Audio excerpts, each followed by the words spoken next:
सगळ्यांना श्री स्वामी समर्थ, श्री गुरुदेव दत्त, ओम नमो आदेश. अलख निरंजन गुरु गोरक्षनाथ महाराज की जय, गुरु बड़े मच्छिंद्रनाथ महाराज की जय, श्री स्वामी समर्थ महाराज की जय, अवधूत श्री गुरुदेव दत्त. सगळ्यांना श्री स्वामी समर्थ, श्री गुरुदेव दत्त.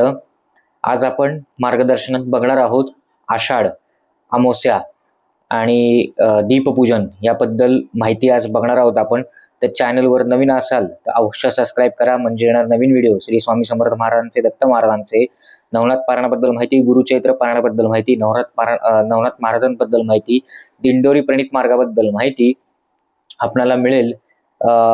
शंकर महाराजांबद्दल, शंकर गीतेबद्दल आपल्याला माहिती मिळेल, तर अवश्य सबस्क्राईब करा. तर आता 11 तारखेला अमावस्या लागते बघा. तर आता बऱ्याच लोकांचं म्हणणं असतं ते ही आता आषाढ संपतोय, आता श्रावण चालू होतोय. तर श्रावण चालू होतोय तर ही आषाढ अमावस्या आहे, याला गटारी अमावस्या म्हणत नाही, हा संभ्रम आहे. बरेच लोक गटारी अमावस्या म्हणतात. शास्त्रामध्ये दिल्याप्रमाणे, हिंदू धर्माप्रमाणे हिला गटारी अमावस्या म्हणत नाही, हा अपभ्रंश केलेला गेला आहे गटारी अमावस्या म्हणून. तर ही गटारी अमावस्या नसून गतहारी अमावस्या आहे. याचा अपभ्रंश झालेला आहे. तो कसा?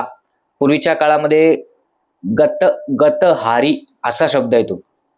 गत म्हणजे काय? गत म्हणजे मागचं, जे काही जुनं आहे, जे काही मागचं आहे, वाईट आठवणी असतील, दुःख असतील, संकट असतील, जे काही गत आहे ते हरण करणं.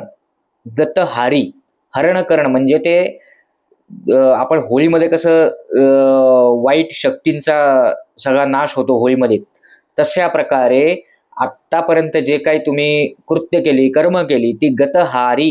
गत म्हणजे झालेलं गेलेलं आता गंगेला मिळालं, आता गत, आता सगळं हरून जाऊ दे आणि आता खरं भगवंताच्या चरणी लीन होण्याची वेळ आली. चातुर्मास 4 महिन्यांचा काळ. तर चातुर्मास हा चालू आहे 4 महिने.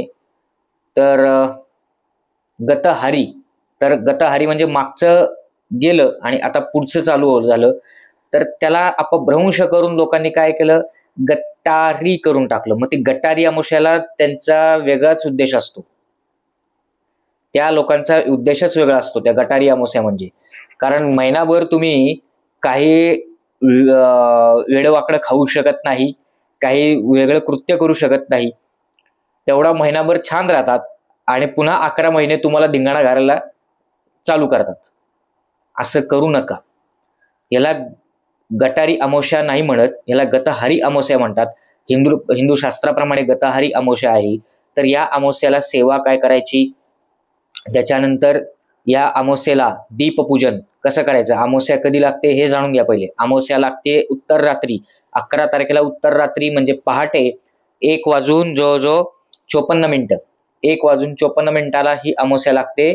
ते अमावस्या संपते आहे 12 तारखेला रात्री 11 वाजून 7 मिनिटांनी.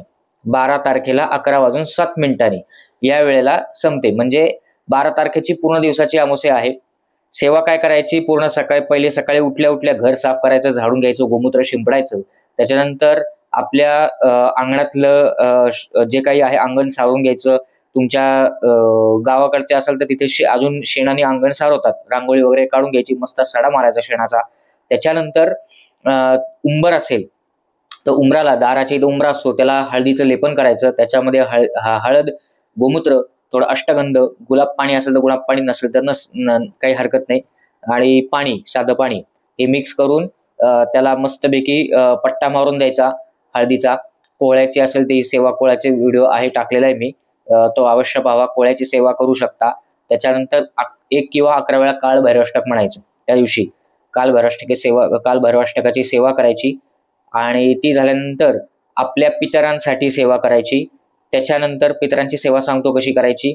ज्यांचे वडील हयात नाहीत, या लोकांनी सकाळी 12च्या आतमध्ये ब्राह्मणाला 1.25 पावशेर पेढे, यथाशक्ती दक्षिणा आणि 2 जानवी जोड एवढं संकल्प सोडून ते कशी करायची, काय करायची, याचं सगळं ह्याच्यामध्ये या व्हिडिओच्या ह्याच्यामध्ये त्याची डिस्क्रिप्शन बॉक्समध्ये त्याची लिंक देतो. तर सगळ्यांनी तो व्हिडिओ अवश्य पाहावा, ती सेवा करावी पितरांसाठी, सद्गती लाभावी म्हणून दर अमावस्येला ही सेवा करावी. ब्राह्मण नाही तुम्हाला भेटला तर, ब्राह्मण नाही मिळाला तर तुम्ही जवळच्या जवळ ब्राह्मण बघा, गोदान करू शकता. त्याच्यानंतर ब्राह्मण नाही मिळाला तर एक नंबर देतो, मलाही पाठवू शकता. आपण ती गाणगापूरला ती देणगी वापरत असतो. तुमच्या जे काही कार्य आहे ते, जे काही तुमच्या पितरांची जी सेवा आहे, जी देणगी दिलेली आहे, ती देणगी आपण गाणगापूरला दत्त महाराजांच्या कार्यामध्ये वापरत असतो. कुठलीही देणगी द्या, कुठलेही काय द्या, ती सगळी गाणगापूरला महाराजांसमोर महाराजांच्या कार्यात वापरली जात असते. तर त्याच्याबद्दल साशंक राहा. त्याच्यानंतर दीपपूजन आहे. दीपपूजन 12 तारखेला करायचं आहे तुम्हाला. पहिले सकाळी उठल्यावर देवपूजा सगळी झाली, आवरलं सगळं व्यवस्थित, सगळं झाडलोट पुसणं वगैरे सगळं झालं, देवपूजा झाली. तर देवपूजा झाल्यावर आपली समई असते बघा, तर समईला हळदी कुंकू व्हायचं, फूल व्हायचं. त्याच्यानंतर जेवढ्या समया असतील तेवढ्या समया स्वच्छ धुवा, स्वच्छ घासा पुसा धुवा. त्याच्यानंतर त्याला हळदी कुंकू व्हा, मस्तपैकी कुंकू लावा, फूल वाहा आणि त्याला धूप दीप ओवाळून, म्हणजे उदबत्ती वगैरे ओवाळून त्याची पूजा करा, त्याला नमस्कार करा.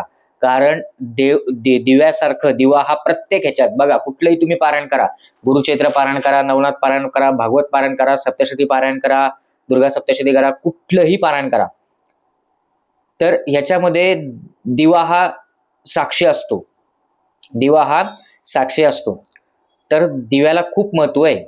तो प्रकाश आहे, अंधकार नाहीसा करून प्रकाशाकडे नेणारा तो एक दुवा आहे. तर त्यामुळे तुपाचा असेल, कुठलाही असेल, तर सगळ्या दिव्यांची पूजा करा, विधिवत पूजा करा, पंचोपचार पूजा करायची. त्याला छोटासा नैवेद्य दाखवायचा, दूध साखरेचा नैवेद्य दाखवायचा आणि नमस्कार करायचा. दिव्याला पंटीला, पंटी नाही, पंटी लावायची नाही. बरेच जण पंटी लावतील. पंटी केव्हा लावतात?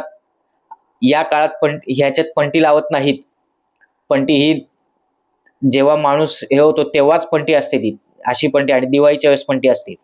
पंटी अशी लावत नाहीत कधी पण. पंटी त्या वेळेस असते किंवा दिवाळीच्या वेळेस असते, समजून घ्या कारण. त्याच्यानंतर समई लावायची, दिवा लावायचा, समई लावायची आणि त्याची पूजा करायची, त्याला नमस्कार करायचा आणि दिव्याला सांगायचं की आजपर्यंत माझ्या आयुष्यात जसा प्रकाश आलेला आहे तुझ्या रूपाने, तसाच अंधकार दूर होऊन प्रकाश अजून प्रकाश येऊ देत आणि अध्यात्माचा प्रकाश येऊ देत. तर अशा प्रकारे तुम्ही अमावस्येला सेवा करू शकता. अपभ्रंश करू नका. गटारी अमावस्या नाही, गतहारी अमावस्या आहे. शास्त्रामध्ये सांगितल्याप्रमाणे हे सगळं सांगत आहे मी.